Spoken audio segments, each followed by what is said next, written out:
नमस्कार दोस्तों, मैं सलाहुद्दीन नवेद रोशन राहे के इस नए अंक में आपका स्वागत करता हूं। दोस्तों, जैसा कि आप जानते हैं, हम ऑटिज्म और डेवलपमेंटल डिलेड कंडीशंस के लिए इस्तेमाल की जाने वाली थेरेपीज़ के बारे में बात कर रहे हैं।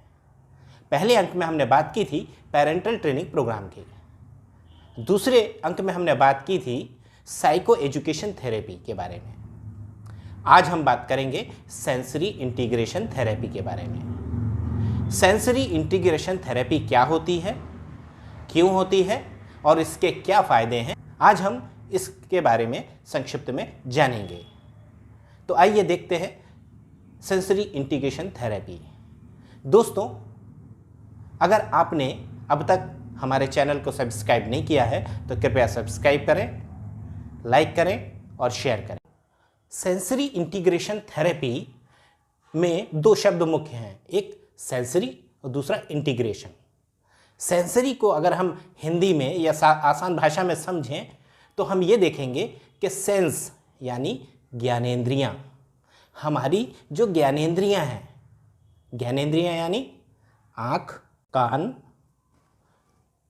जीभ, त्वचा और नाक। आँख से हम देखते हैं, कान से हम सुनते हैं, त्वचा से हमें स्पर्श का एहसास होता है, ठंडा, गरम, चिकना, खुरदुरा, इन चीज़ों का एहसास होता है। जीभ से यानी हमारी जुबान से हमें स्वाद का एहसास होता है, खट्टा, मीठा, मिर्ची वाला, नमकीन, इन सारे स्वादों का एहसास हमको हमारी जुबान से होता है। और नाक जो हमें सुगंध और दुर्गंध में अंतर बताती है। खुशबू और बदबू क्या होती है वो हमें नाक के इस्तेमाल से पता लगता है। तो हमारी ये जो 5 बेसिक यानी आधारभूत ज्ञानेंद्रियां हैं, जिनके इस्तेमाल से हमें अपने वातावरण से, हमारे माहौल से, वातावरण से हमें सूचनाएं मिलती है, इन्फॉर्मेशन मिलती है, और उन इन्फॉर्मेशन को ये ज्ञानेंद्रियां रिसीव करती हैं, ग्रहण करती हैं, लेती हैं और हमारे मस्तिष्क को भेजती हैं।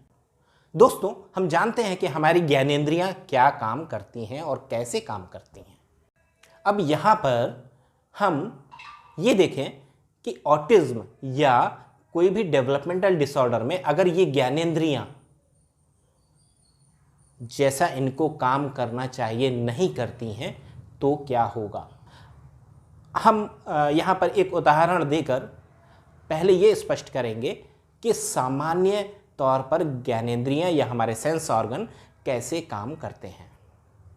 हम टीवी देख रहे हैं, टीवी पर देख रहे हैं कि हीरो हीरोइन डांस कर रहे हैं, किस रंग के कपड़े पहने हैं, किस तरह का संगीत बज रहा है, किस तरह का अभिनय या एक्टिंग वो कर रहे हैं।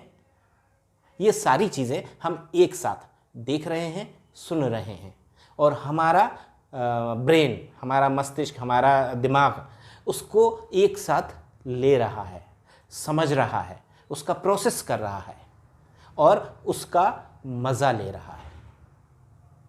छोटा बच्चा जब किसी चीज़ को देखता है, उसकी आवाज़ को सुनता है, उसको छूता है, उसको चखता है, उसको खाता है, उसको सूंघता है, तो ये सारी इंफॉर्मेशन उसको भी जाती है और वो उसके बारे में सीखता है।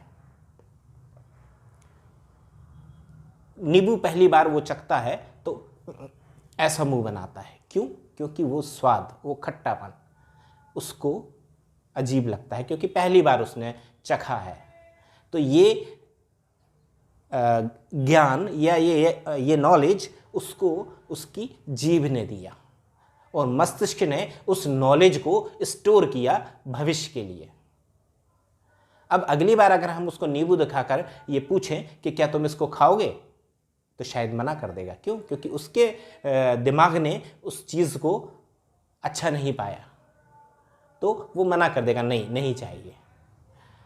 ठीक इसी तरह बच्चा अपने प्रारंभिक जीवन में या अपनी ज़िंदगी के पहले 3 सालों में बहुत तेज़ी से सीखता है, और जब वो सीख रहा होता है तो ये सारी सेंसेस, देखना, सुनना, छूना, चखना और सुगंध या गंध, ये सारे ज्ञानेंद्रियां एक साथ काम करती हैं, जो मस्तिष्क में या हमारे दिमाग में इंफॉर्मेशन को स्टोर करती हैं, उसको प्रोसेस करती हैं,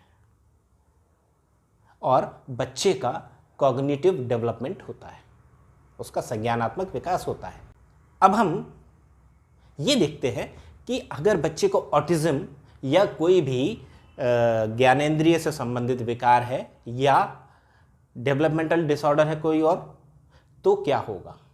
तो यहाँ हम ऑटिज्म को प्रायोरिटी में लेकर बात करते हैं कि बच्चा जो देख रहा है वो अलग प्रोसेस कर रहा है, जो सुन रहा है वो अलग प्रोसेस कर रहा है, दोनों के बीच कोई समन्वय नहीं है।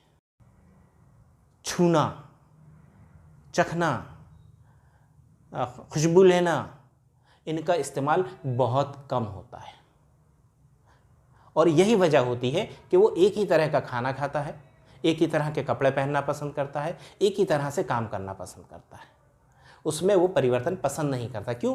क्योंकि उसकी ज्ञानेंद्रियां जो हैं, उसकी ज्ञानेंद्रियां उनको स्वीकार नहीं करती हैं।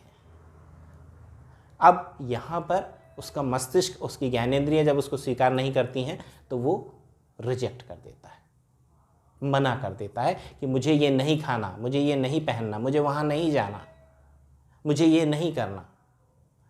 और यही प्रोसेसिंग सेंसरी प्रोसेसिंग डिसऑर्डर कहलाती है, जहाँ पर हमारे सेंसरी प्रोसेसेस डिस्टर्ब होते हैं, इंटीग्रेटेड नहीं होते हैं, जैसा कि सामान्य विकास में होता है। तो जब सेंसरी प्रोसेसिंग डिसऑर्डर होता है या ये प्रोसेसिंग डिस्टर्ब होती है तो हम इसके लिए सेंसरी इंटीग्रेशन थेरेपी करते हैं। यानी कि हम हमारे जो सेंसेस हैं उनको एक साथ काम करना सिखाते हैं कि जो तुम देख रहे हो वो ऐसा है, जो तुम आवाज़ सुन रहे हो वो इसी की है, जो तुम छू रहे हो वो यही चीज़ है, जो तुम खा रहे हो वो भी यही चीज़ है, और जो खुशबू तुम्हें आ रही है वो भी इसी की है।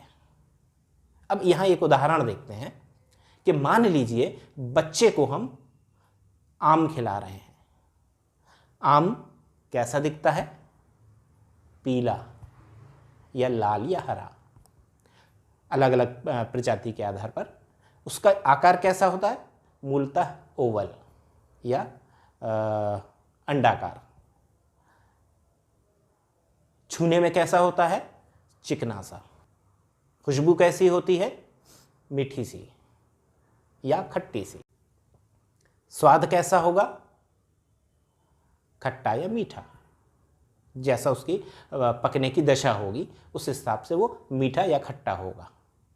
अब यहाँ पर एक ही ज्ञानेंद्रिय नहीं इस्तेमाल हो पाती है, वो है कान, यानी सुनना, क्योंकि आम की कोई आवाज़ नहीं होती है, परंतु 4 ज्ञानेंद्रियाँ बाकी जो हैं वो एक साथ अगर काम करेंगी और हम जब उसका इंटीग्रेशन करेंगे, प्रोसेस करेंगे थेरेपी के थ्रू, तो वो ये चारों इन्फॉर्मेशन एक साथ ले पाएगा और उसका विकास, उसका संज्ञान बेहतर होगा, सामान्य होगा।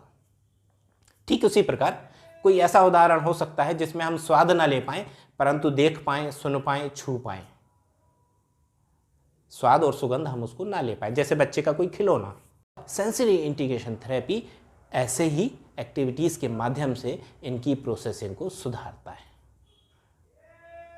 दोस्तों, यहाँ पर चूंकि ये तकनीकी काम है, ये एक चिकित्सा पद्धति है सेंसरी इंटीग्रेशन थेरेपी, जिसका इस्तेमाल ऑक्यूपेशनल थेरेपिस्ट, फिजियोथेरेपिस्ट या स्पेशल एजुकेटर भी करते हैं। सब अपने अपने तरीके से इस्तेमाल करते हैं और सब एक स्तर तक बच्चे को लाभ पहुंचाते हैं। हमारे पास हमारे क्षेत्र में जो भी विशेषज्ञ उपलब्ध हैं, चाहे वो ऑक्यूपेशनल थेरेपिस्ट हों, फिजियोथेरेपिस्ट हों या विशेष शिक्षक हों, वो ये काम कर सकते हैं। दोस्तों, चूँकि ऑटिज्म एक ऐसा विकार है जिसमें हमारी सामाजिक कौशल, संप्रेषण कौशल और व्यवहार तीनों में प्रभाव दिखता है, और यहाँ पर पुनः हम ये कहेंगे कि अगर कोई एक थेरेपी आप लेंगे, कोई स्पीच थेरेपी अकेली लें या ऑक्यूपेशनल थेरेपी अकेली लें, तो बच्चे का सर्वांगीण विकास यानी कि होलिस्टिक डेवलपमेंट नहीं हो पाता है। और यहाँ पर भविष्य में जब बच्चा 10-12 साल का हो जाता है तब आपको समझ में आता है कि क्या गलती हो गई है और अब उसको सुधारना कई बार असंभव होता है। क्यों?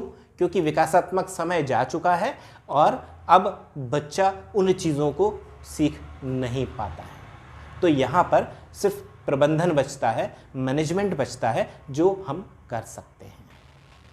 तो यहाँ पे ये ध्यान रखें कि हमें होलिस्टिक डेवलपमेंट के लिए कोशिश करनी है और हो सके तो सारी थेरेपीज एक साथ लेनी है, किसी एक थेरेपी पे डिपेंड नहीं करना है। यही सबसे बड़ी चीज़ है जो ऑटिज्म इंटरवेंशन में ध्यान में रखनी चाहिए।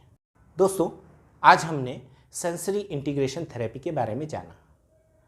सेंसेस क्या होते हैं, हमारी ज्ञानेंद्रियाँ क्या हैं, वो कैसे काम करती हैं, अगर वो काम नहीं करती हैं तो हम उसे सेंसरी प्रोसेसिंग डिसऑर्डर्स कहते हैं और उसके सुधार के लिए हम सेंसरी इंटीग्रेशन थेरेपी का इस्तेमाल करते हैं। सेंसरी इंटीग्रेशन थेरेपी के इस्तेमाल और बाकी दूसरी थेरेपीज़ के इस्तेमाल जो कि हम पहले देख चुके हैं और कुछ आने वाले अंकों में देखेंगे, उनका इस्तेमाल करते हैं और उसके पश्चात बच्चे का विकास तेज़ी से होता है। लेकिन इसमें दो चीज़ें और महत्वपूर्ण हैं, वो ये हैं कि हम यथाशीघ्र जल्दी से जल्दी बच्चे की अक्षमता को पहचानें, उसके दोष को पहचानें, उसकी कमी को पहचानें। जितने जल्दी हो सके इंटरवेंशन प्रोसेस स्टार्ट करें, शुरू करें और जितने ज़्यादा हम गंभीरता से प्रयास करेंगे, जितने तेज़ी से हम कोशिश करेंगे, उतनी ही जल्दी बच्चा सामान्य विकास के नज़दीक आ पाएगा और मुख्य धारा में लौट पाएगा। और जब वो मुख्य धारा में लौट पाएगा तो सामान्य जीवन बिता पाएगा और यही आपका और हमारा उद्देश्य है। तो दोस्तों, उम्मीद है ये अंक आपको पसंद आया होगा। अगले अंक में हम बात करेंगे स्पीच थेरेपी के बारे में। स्पीच थेरेपी क्या होती है, कब होती है और कैसे होती है। दोस्तों, अगर आपने अभी तक हमारा चैनल सब्सक्राइब नहीं किया है तो कृपया सब्सक्राइब करें, लाइक करें, इसी इन्फॉर्मेशन को दूसरे ज़रूरतमंद लोगों तक पहुंचाने के लिए इसको शेयर करें और हमें अपने सवालों, शंकाओं और आप जो जानना चाहते हैं उसके बारे में हमें अवगत कराएं। उम्मीद है ये अंक आपको पसंद आया होगा। धन्यवाद। जय